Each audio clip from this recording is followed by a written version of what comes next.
एक एक पुराण उठाकर देखना, भागवत पुराण, सारी पुराणों में लिखा है कि भगवान के प्रसाद को कभी पलंग पर नहीं रखा जाता। पलंग पर जिसने रख दिया उसके घर में ऐसी फूट पड़ती है कि घर में देवरानी जेठानी परिवार कुटुंब कबीले में जो भी होगा उसमें आपस में झगड़ा तो होगा ही। चाहे कोई कितना भी नक पहन ले, चाहे कोई कितनी भी पत्रिका दिखा ले, चाहे कोई कितना भी वास्तुशास्त्र की जांच करवा ले, उसके घर में शांति नहीं रह सकती। और दक्ष प्रजापति के जीवन में वो शांति नहीं होगी।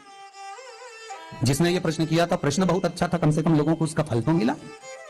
आपको कोई बेलपत्र मिले, आपको कोई प्रसाद मिले, आपको कोई शंकर में महंकाल गए, वहां से माला दे दी। कई लोग शिरडी जाते हैं, शिरडी से माला दे देते हैं, माला को लेकर ना गाड़ी के आगे टांग दिया, टांगने के बाद गाड़ी चली जा रही, माला के फूल गिरे जा रहे, जमीन पर पड़ रहे, उसका दोष है। मंदिर गए, मंदिर से कुछ मिला, उसका दोष। अर्थात आप उसको अपमानित कर रहे हैं और उसका फल आपको भोगना पड़ेगा।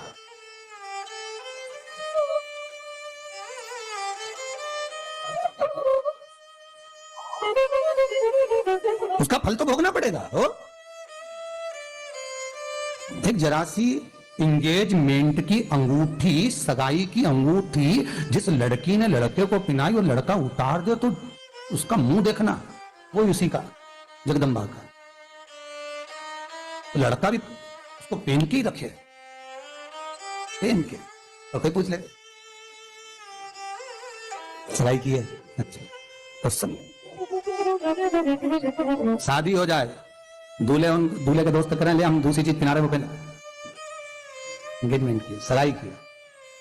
कह रहे भाई, जब एक पराई लड़की ने जो अंगूठी पहनाई उससे इतना लगाव हो गया कि बदल नहीं सकते, दूसरी इतनी सुंदर सुंदर पड़ी है नहीं पहन सकते क्योंकि उसने पहनाई, तो फिर भगवान के मंदिर से मिली हुई बेलपत्र, मिली हुई माला, मिला हुआ प्रसाद का भी तो मूल तत्व होना चाहिए कि वो भगवान ने पहनाया है, भगवान ने दिया है। वृंदावन में एक चीज बहुत देखने को मिलती है, बांके बिहारी के मंदिर के बाहर मालाएं मिलती हैं। बिहारी जी को माला दी, देकर गले में पहन ली, उस माला को उतार कर कई लोग ओटले पर रखकर चले जाते हैं, कई लोग दुकान पर पटक कर चले जाते हैं, कोई लोग गाड़ी के ऊपर डाल देते हैं, कोई लोग कहीं पटक देते हैं। उसका अपमान होता है, सम्मान नहीं है भगवान का। आप ये ना सोचे कि आप भगवान को सम्मान दे रहे हैं।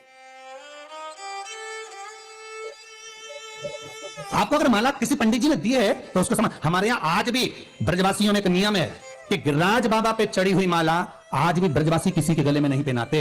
आप जतीपुरा में जाकर देखना, एक से बढ़कर एक माला गोवर्धन नाथ जी को चढ़ती है। गले में गुलाब की फूल की माला गोवर्धन नाथ जी को चढ़ती है, मोगरे की माला गोवर्धन नाथ जी को चढ़ती है। पर जो ब्रजवासी जतीपुरा के हैं, वो जतीपुरा के ब्रजवासी कभी भी गिरिराज जी की माला किसी के गले में नहीं पहनाते। क्यों? हमारे ठाकुर की माला का एक एक फूल गिरेगा, पांव में जाएगा तो कितना कष्ट होगा। ये हमारे लाला का है, तो वो जतीपुरा के ब्रजवासी नहीं पहनाएंगे। पर कहीं कहीं देखने को मिलते लोग माला पहना देते, क्योंकि आज के जमाने में लोगों को ढोंग ज्यादा प्रिय है, लोगों को प्रपंच ज्यादा प्रिय है, और उस प्रपंच में, उस ढोंग में लोग डूबते चले जा रहे हैं, डूब रहे हैं। बस करना है, एक ने करा दूसरे ने चालू कर दिया, दूसरे ने करा तीसरे ने चालू कर दिया, तीसरे ने करा चौथे ने चालू कर दिया, और वो डूबते गए। शिव महापुराण की कथा करिए, शंकर भगवान से द्रोह करा है दक्ष प्रजापति ने। ना शंकर भगवान ने दक्ष प्रजापति का कुछ बिगाड़ा, ना दक्ष प्रजापति ने, फिर भी मन से जो कपट उत्पन्न हुआ है वो कारण केवल एक माला का था, केवल एक माला था। इसलिए प्रसाद पलंग पर रख दिया, वो श्रेष्ठ नहीं। भगवान का चढ़ा हुआ कोई चीज पलंग पर सोते समय रख लो, वो श्रेष्ठता नहीं है, वो दुख का कारण है। अब प्रश्न दूसरा आ जाता है कि महाराज मान लो हमने ऐसा करा तो उसका पश्चाताप कैसे करें, उस दोष को कैसे मिटाया जाए? तो उसका वर्णन है महाराज, उसका वर्णन है। एक नियम पुराने समय से चला आ रहा है, वही नियम आज फिर है कि मान लो दोष तो हो गया, तो कहा भगवान के द्वार का पहुंचा। वैसे तो लिखा हुआ है लीपन, लीपन से मतलब होता है गोबर को लीपना, ठीक है। अब आज के जमाने में कोई लीपने का तो क्रम रहा नहीं मंदिरों में, तो पहुंचा अपन मान लो कपड़े में पानी मिलाकर भगवान की चौखट को पोंछ दिया जाए, और पोंछ कर दोनों चौखट के दोनों ओर स्वस्तिक का निर्माण करा जाए, और स्वस्तिक का निर्माण कर कर उस पर 2 सफेद फूल रख दिए जाए महाराज, और उस पर सफेद फूल रखकर प्रणाम कर कर अपनी गलती की क्षमा मांगकर दोनों फूल को उठाकर घर में रख दिया जाए, तो जो क्लेश हो रहा होता है वो समाप्त हो जाता है। अगर वो प्रसाद रखा है आपने और आपसे दोष हुआ है तो उस दोष को मिटाए। फिर वही वाली बात आ गई, समस्या बहुत है, ऐसा कोई व्यक्ति नहीं जिसको समस्या नहीं, पर ऐसी कोई समस्या नहीं जिसका कोई हल नहीं। कराए हमने, दोष है हमने, हम दोषी हैं, पर उस दोष का हल भी तो निकाले, उसका स्मरण। किसी ने अगर प्रश्न कराया तो हल तक तो पहुंचे, केवल प्रश्न सुना दिया, उसका उत्तर दे दिया, पर हल भी तो हो उसका, तो उस हल तक हमें पहुंचे।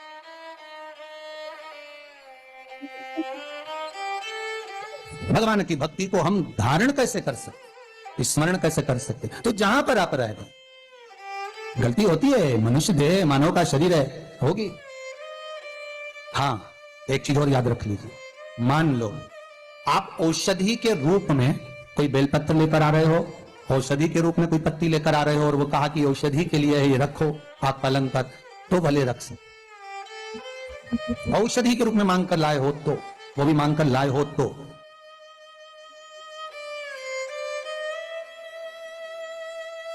महाराज,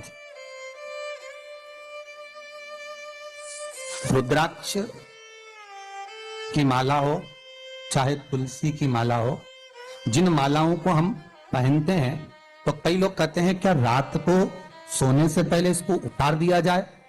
रुद्राक्ष हम धारण कर रहे हैं, क्या उसको उतार दें? तुलसी की माला पहन रहे हैं, क्या हम उसको उतार कर सोएं?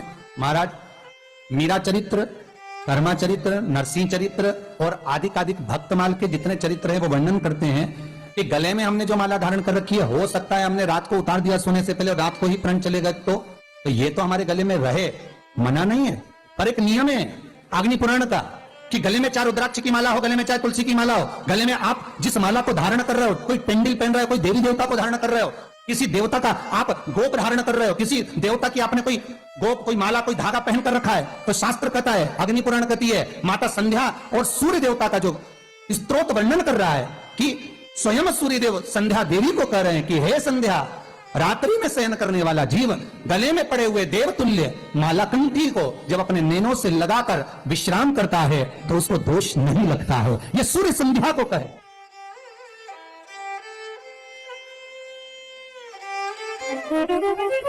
उसका दोष नहीं लगेगा। आपके गले में रुद्राक्ष पड़ा है, कौन कहता है कि उतारो उसको, पहने रहो, वो तो आपका सेफ्टी है, आपका कवच है, कौन कह रहा है? महाराज, उसका स्मरण आप सोएं उससे पहले नैनों से लगा लें कि प्रभु आपके चरणों को धारण कर मैं विश्राम कर रहा हूं। नैनों से लगाने से क्या होता है? सूर्यदेव ने संध्या से कहा, जिस माला को, जिस कंठी को हम नैनों से लगा लेते हैं सोने से पहले, भगवान हमारे जैसे ही नेत्र हम बंद करते हैं वैसे ही भगवान भी हमारे नेत्रों में जाकर विश्राम कर लेते हैं। फिर भगवान उस माला और कंठी में नहीं रहते, हमारे नेत्रों में जाकर विश्राम कर लेते हैं।